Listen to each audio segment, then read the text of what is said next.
Bonjour, donc voilà, ici c'est mon matos pour mon sac d'évacuation, donc mon bob.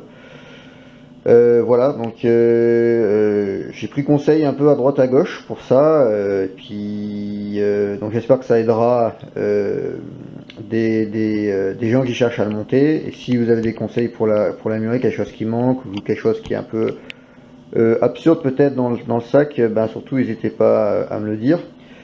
Voilà, donc j'ai conçu ce sac pour qu'il y ait l'essentiel en fait, et sans que ça soit trop lourd non plus quoi.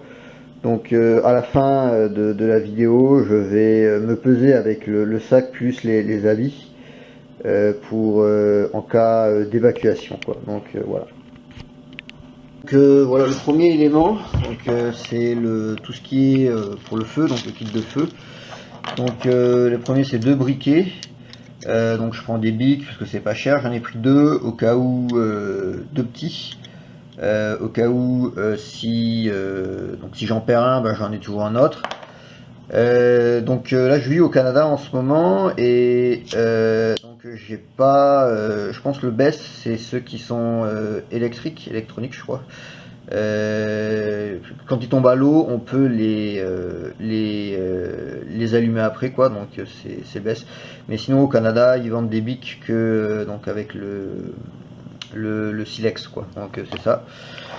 Voilà. Ensuite donc j'ai des allumettes ici. Donc je me rappelle plus exactement du nom, mais même dans l'eau, si je les mets dans l'eau, que je les ressors de l'eau, elles sont, on peut le feu va revenir quoi. Donc c'est ça, donc c'est le best. Donc c'est ça. Ici là j'ai des allumes-feu, des petits allumes-feu.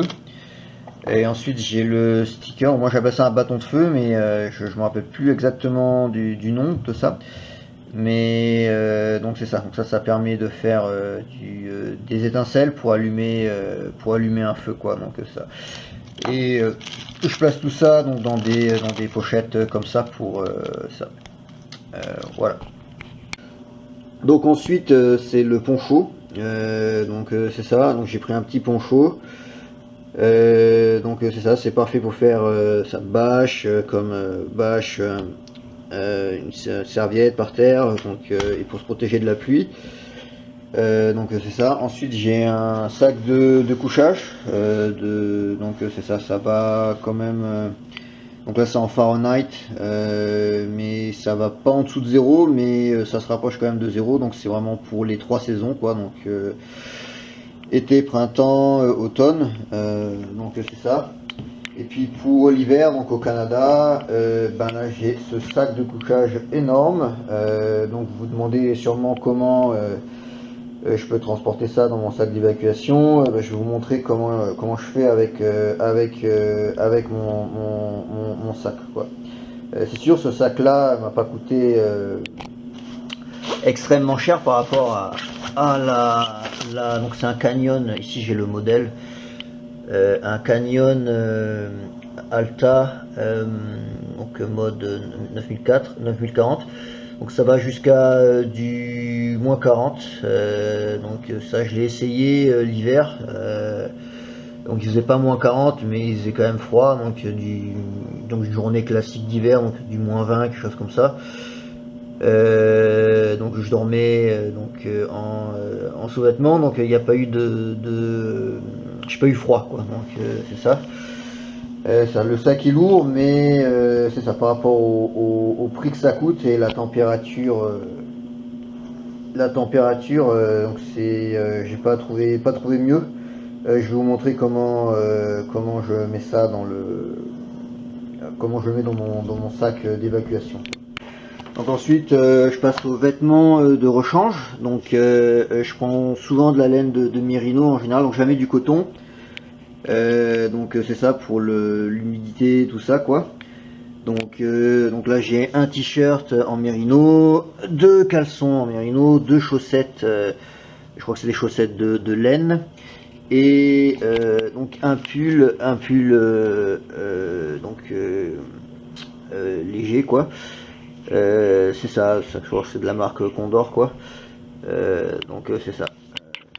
Voilà, et je mets tout, et pour éviter que ça prenne l'eau, je mets ça dans un sac étanche en fait quoi. Donc c'est ça. Voilà donc pour le pull, donc j'ai acheté ça 20 dollars là, donc c'est tout en laine, pas cher, et ça fait vraiment l'affaire. L'hiver aussi quoi, donc c'est vraiment nickel quoi. Donc c'est ça, donc c'est un simple donc pull en laine quoi. Donc voilà. Donc voilà le type de pantalon que je porte quand je vais dehors là, donc pour les 3 saisons. C'est ça, donc j'ai pas trouvé mieux comme pantalon que celui-ci. C'est assez donc ça, donc il y a les petits carrés ici là. Je l'ai essayé en période de pluie, bon ça a été la catastrophe, mais j'ai pas mieux que ça. J'ai fait le tour partout et c'est ça. Donc tout le monde me dit que bah, c'est ce pantalon là qu'il faut pour aller dehors. Si jamais vous avez un pantalon qui résiste mieux à la pluie, qui sèche vite et tout ça, ben, je suis preneur quoi. Sinon c'est ça, en plus de ça, si jamais il y a des jours de pluie maintenant, bah, j'ai mon poncho et j'ai un pantalon que je vais montrer plus tard là, un imperméable là pour protéger de la pluie au cas où quoi, donc c'est ça. Donc, en plus du poncho, donc il y a ça donc pour protéger ça contre la pluie. Donc ça dès qu'il peut je peux le mettre. Bien sûr le pantalon faut pas le garder proche du feu parce qu'à la moindre étincelle ça va faire un trou quoi. Donc c'est ça. Mais contre la pluie ça peut être utile quoi. Voilà, donc pour les chaussures, ben, c'est des chaussures classiques de randonnée, donc c'est des Loa, je me rappelle plus exactement du modèle quoi, mais bon c'est vraiment de très bonnes chaussures quoi, donc il n'y a pas de problème, et même les jours de forte pluie, j'ai jamais eu de soucis avec quoi, donc c'est ça. Ça pour le chapeau, donc j'ai un Bonnie Hat, je crois que c'est comme ça qu'on dit. Bon, lui il est en coton, donc c'est sûr que c'est pas pour l'hiver, mais pour les 3 autres saisons. Donc c'est ça, c'est ce que tout le monde recommande en général là pour les sorties en forêt quoi. Donc j'ai celui-là. Et aussi donc pour l'été, c'est ça. Donc pour les moustiques, donc c'est ça donc une moustiquaire pour la tête. Donc ça pour l'hiver, j'ai ces chaussures là, donc c'est des Mukluk, c'est ça. Donc ça est fait main et ça a été fait aux États-Unis, au Minnesota je crois, je suis pas certain. C'est un peu dispendieux mais c'est les meilleures chaussures d'hiver que j'ai eu à date là, donc j'ai fait quelques sorties en hiver un peu. Donc j'ai jamais eu froid aux pieds, donc elles sont vraiment très bonnes quoi. C'est ça. Et ça résiste plus ou moins au feu, en tout cas plus que des baffines quoi, donc ça c'est clair. Voilà, et puis là ensuite, donc ça c'est mon moto de fourrure, donc il m'a coûté 100 pièces, donc pas trop cher. Donc c'est du raton laveur, et avec ça, le froid, il n'y a pas de souci. J'ai un canuc aussi, le manteau de fourrure est lourd quand même, c'est lourd. Je pense que je partirai avec mon canuc si je dois évacuer.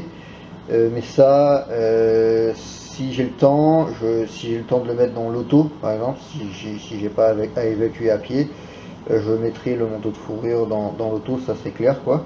Mais c'est ça. Mais ça approche du feu. J'abîmerai pas, je préfère le manteau de fourrure au canuc évidemment pour pas abîmer mon canuc quoi, donc c'est ça.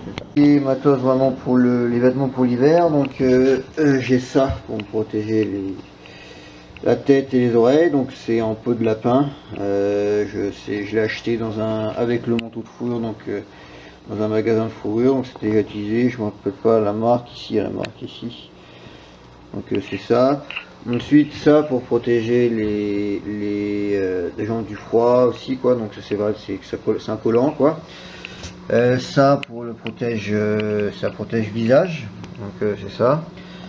Les chaussettes pour l'hiver, pas celles que j'ai montrées dans mes chaussettes de rechange. Donc ça là c'est pour l'hiver. Ça c'est bien quand on est. Donc ça c'est des gants en cuir avec c'est ça, des gants en laine ici. Donc ça c'est bien quand on est proche du feu et qu'on veut manipuler le feu. Donc c'est sûr que c'est mieux que d'utiliser ces gants là, les gants classiques que j'utilise pour marcher quoi. Parce que ces gants là je vais les cramer, donc ça les mettre loin du feu. Et c'est ça, et puis utiliser cela à la place quoi, donc ça il y aura moins de problèmes avec le feu. Et puis ça c'est des gants de travail pour l'hiver. C'est ça, donc ça c'est le best pour éviter d'abîmer ses gants quand on veut travailler, chercher du bois, travailler le bois dehors, tout ça quoi, donc ça c'est le best. Et puis ensuite là, ça c'est un pantalon de conducteur de tank, donc qui m'a coûté 30 $, canadiens.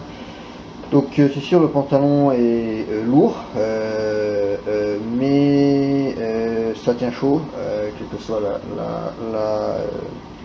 la température dehors quoi. Même immobile quoi. Je sais que des déblayeurs de neige, donc comme ils sont immobiles dans leur auto, utilisent ça pour déblayer la neige. Et puis il n'y a pas de problème quoi, donc ça a coûté 30 $. Et c'est ça, et puis comme ça c'est de la laine ici, c'est ça, donc je crois que c'est de la laine, en tout cas contre le feu, c'est dedans c'est de la laine je crois, je crois que c'est ça. En tout cas contre le feu, c'est mieux que les pantalons d'hiver classiques, parce que je vais pas faire de gros trous dedans. Avec donc les braises en fait quoi, donc c'est ça. Donc par contre ça se peut que si on a beaucoup de manches à faire, est-ce que le pantalon fait transpirer beaucoup? J'ai pas donc ça j'ai pas testé encore ce pantalon l'hiver quoi, donc, voilà, donc ensuite c'est tout ce qui concerne l'eau en fait, donc purifier l'eau et le transport. Donc la première chose c'est ma bouteille, ma gourde, donc c'est une gourde totalement en métal, elle a une capacité d'1 litre, donc c'est parfait pour faire bouillir de l'eau, c'est ça. Par contre c'est sûr l'hiver il y a des chances pour que ça gèle beaucoup plus vite, donc ça c'est pas, ça isole pas beaucoup, mais je peux faire bouillir de l'eau rapidement avec ça. Donc et là il y a ce qu'il faut pour le faire suspendre la bouteille d'eau au-dessus du feu quoi. Ensuite donc il y a le Sawyer, donc pour purifier l'eau. Donc je pense que c'est si ce n'est pas le meilleur purificateur filtreur d'eau quoi. Donc ça avec tout le kit qui va avec, donc c'est ça.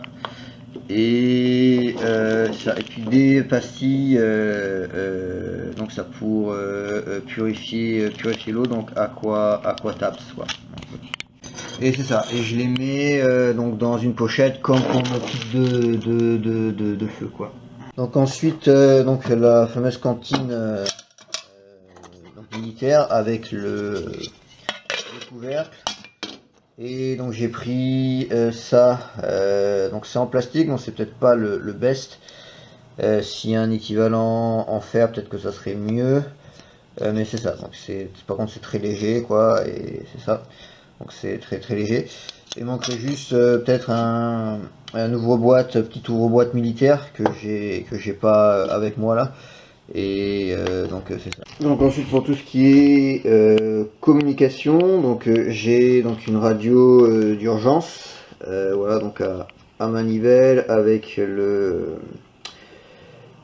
le panneau solaire là, et donc c'est ça. Et puis voilà, avec la lumière quoi.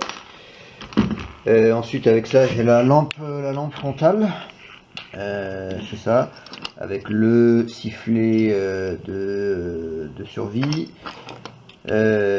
Donc ensuite la boussole, donc c'est la marque, c'est finlandais, donc je me rappelle plus, c'est Sunto. Des bâtons lumineux, les câbles qui vont avec, j'en ai un, alors je me rappelle plus du nom des normes, mais j'en ai un, l'ancien, et puis le nouveau, comme ça, quoi. Donc c'est Amazon basique, c'est ça. Ensuite, donc les piles pour la lampe frontale, ici, que je mets dans le sac. Ben là j'ai les billets d'argent liquide et des tailles WAP, quoi, c'est comme ça qu'on dit, quoi. Ensuite pour la bouffe, donc j'ai ça, donc des œufs brouillés, donc à Pillac, c'est ça, par rapport au poids et aux calories que ça apporte, c'était un des meilleurs que j'ai trouvé, quoi. Ensuite, ça c'est des capsules, des survival tab. Donc c'est ça. Je sais que c'est peut-être un peu chimique. J'ai essayé, c'est ça, donc j'ai pas eu de maux de ventre ou quoi que ce soit. Et donc j'ai essayé ça dans des stages de survie et ça apporte de l'énergie, ça aide. Puis avec ça, donc j'ai deux tubes de sucre en fait. Donc c'est ça, quoi. Je suis censé tenir au moins 72 heures avec ça, quoi. Voilà, donc là ici c'est donc mon réchaud en fait. Donc c'est le kit. Donc le kit ici avec ça pour maintenir le réchaud, et puis donc là c'est de donc c'est ça, c'est isobutane, quoi, propane, quoi, donc c'est ça. Voilà, donc je m'en suis servi plusieurs fois. C'est ça, et même quand il faisait vraiment froid, il me semblait qu'il n'y avait pas trop de problème, quoi, donc c'est ça. Donc c'est ça. Ensuite, donc c'est pour tout ce qui concerne l'hygiène et les premiers secours, quoi. Donc ça, donc papier toilette de camping. Non, voilà, la brosse à dents. Non, c'est avec la brosse à dents de camping, mais je l'ai pas avec moi. Donc ça c'est contre la radioactivité. Donc le mot pour ça c'est comprimé d'iodure de potassium, c'est ça. Donc là j'en ai, je crois que c'est suivant qu'on est exposé. Là j'en ai pour 6 jours, je pense, quoi. Donc ça, si je suis exposé 6 jours à de la radioactivité, une fois que je suis parti, il faut que je prenne une table, une capsule par jour, quoi. Donc ça, voilà. Ensuite, donc là c'est tout le contenu d'une trousse de premier secours. Ensuite j'ai un tourniquet ici, c'est ça. Donc là j'ai un bandage israélien. Donc là j'ai pour faire des attelles, donc un Sam Splint. Et ensuite pour tout ce qui est médicaments, donc c'est ça. Donc là j'ai du Pestol s'appelle, donc pour les maux de ventre. J'ai pris des capsules de charbon aussi. Donc ça c'est, pour moi ça m'est spécifique là, mais quand donc je fais de l'acidité, donc j'ai des anti-acides et surtout en état de stress, ça je fais plus d'acidité aussi, quoi, donc c'est ça. Sinon il manquerait peut-être du Tylenol et de l'ibuprofène aussi, c'est ça, c'est les médicaments que je rajouterai. Et puis ça c'est des capsules d'ammoniac que je mets donc dans un contenant solide, pas comme ça, pour éviter de les briser en fait, quoi. Donc c'est des capsules d'ammoniac, quoi. Ensuite donc j'ai un couteau multitool. Donc moi j'ai pris donc un Laserman. J'ai pris ce modèle là, le Wingman, donc là, le petit multitool. Ensuite donc un couteau à lame fixe, donc là c'est le fameux Mora, quoi, donc classique. Et une scie pliante, c'est ça. Donc là on voit pas j'en ai pris une où on voit pas les dents, quoi, donc c'est ça, pour pas que mes affaires se prennent dedans, quoi, donc c'est ça. Voilà, donc ensuite donc j'ai donc deux paraccords, donc une un peu plus petite et une autre plus grande, avec donc c'est ça, des gants de protection.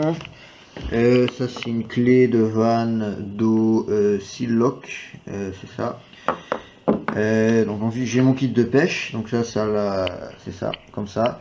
Voilà, c'est la forme d'un stylo. Si on le démonte, ça, il y a le kit de pêche. Bon, j'ai jamais essayé, donc c'est peut-être de la merde, je sais pas. J'essaierai un jour. Et en tout cas, c'est très pratique pour le transport, ça c'est certain. Et avec donc ça, et puis là il manque juste les hameçons et les appâts, quoi. Donc là c'est pour le piégeage. Donc c'est donc pour le à coller. Donc c'est ça. Donc fil à coller en laiton. Donc ensuite un masque contre la poussière. Ensuite donc du ruban adhésif. Ensuite donc ça, lunettes de soleil. C'est ça, truc. Donc ça c'est pour les tics. Donc pour enlever les tics avec les instructions derrière. Et voilà. Et là il y a donc pour prendre des notes. Donc ça c'est un modèle contre la pluie. Donc c'est ça, donc avec crayon et taille crayon, je pourrais le tailler avec le Mora, mais j'ai le taille crayon. Donc c'est ça. Ensuite donc j'ai une tente, donc cette tente c'est une tente Snugpak ionosphère, elle est 4 saisons, donc c'est ça, donc c'est une place. Pas trop compliqué à monter, elle est pas trop lourde. Enfin, j'ai pas trouvé mieux pour le moment. Le prix est quand même abordable, quoi. Donc c'est ça. Voilà. Donc pour la communication, j'ai fait oublier une Baofeng. Ça peut valoir le coup. Donc le modèle ici c'est la classique, la populaire UV5R, je crois. Donc c'est ça, et là j'ai pris, donc c'est pas donc c'est une Nagoya pour l'antenne, donc c'est pas celle fournie par Baofeng. Donc c'est la Nagoya, donc je crois qu'il y a le numéro ici. Donc NA771, donc c'est ça. Puis on peut prendre avec, donc j'ai pris le boîtier avec des piles aussi. C'est ça, donc voilà. Faut avoir une licence pour utiliser la radio, quoi. Donc au Canada, il faut avoir le certificat. Donc moi j'ai le certificat de niveau 2. J'ai un peu joué avec là, donc c'est ça. Donc je pense que ça vaut le coup de le mettre dans son sac d'évacuation, quoi. Donc ensuite l'arme à feu. Donc c'est ça, donc celle-là c'est un Savage Arm 22 LR, donc cabine à verrou ici. Donc là il y a le loquet de sécurité. Donc c'est ça, c'est une arme qui est fiable, il n'y a pas de chargeur. Donc c'est ça, donc si je peux pas paumer mon chargeur. Donc c'est ça, et puis il n'y a qu'un coup évidemment, donc il faut le mettre là-dessus. Donc j'ai tiré un peu avec, c'est pas trop compliqué, quoi. Donc à 30 mètres, je suis pas un tireur expérimenté, mais à 30 mètres il n'y a pas trop de problème. Je peux m'entraîner, je vais prendre des cours de tir pour tirer plus loin, mais je crois que ça peut tirer jusqu'à 100 mètres, quoi, 50 mètres à 100 mètres, on peut tirer jusqu'à cette distance là. Donc c'est ça, donc c'est une arme qui est une des armes les plus sûres, quoi. Donc les enfants utilisent cette arme pour apprendre à tirer à la carabine, quoi. Donc c'est ça. Elle est petite, elle est petite, donc c'est low profil, c'est pas lourd, donc c'est de la meilleure alternative que j'ai trouvée pour le transport dans un sac d'évacuation. Et puis bien sûr j'ai pris donc 50 balles de E22 LR aussi, quoi. Donc c'est ça. Donc voilà à quoi ressemble le sac une fois qu'il est monté.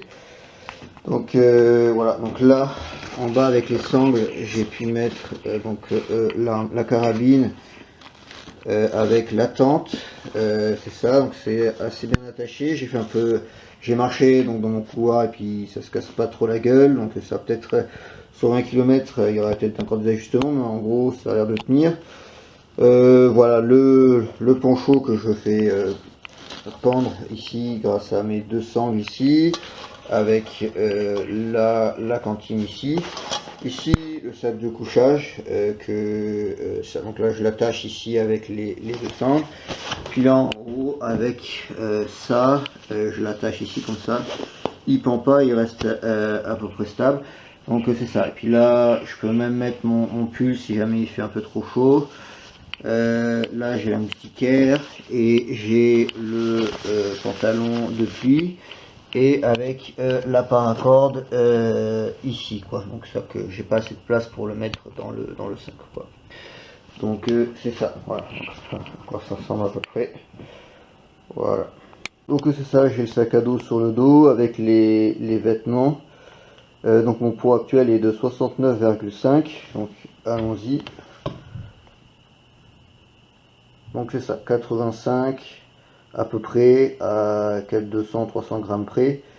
Donc je suis à peu près à 16 kg. 16 kg.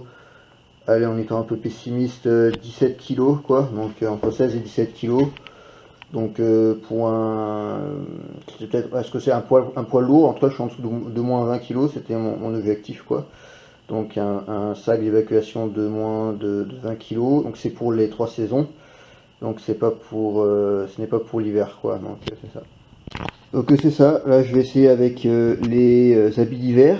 Donc j'ai pas mis donc, le manteau de fourrure qui est ici, parce qu'il est trop lourd. Donc j'ai mis mon canuc à la place. Donc on va voir. Voilà, donc c'est ça. Donc là je suis un peu plus de 20 kg. Un peu plus de 20 kg. Bon c'est les habits d'hiver, hein, donc c'est ça, là, je porte les habits, tout ça quoi. Donc c'est ça, il y a peut-être un ou deux trucs que je pourrais enlever, mais bon je suis à un peu plus de 20 kg, mais c'est l'hiver quoi, donc c'est ça. Voilà, donc si vous avez des commentaires, des questions ou quoi que ce soit, quelque chose qui me manque vraiment dans mon bob, bah n'hésitez pas quoi. Merci.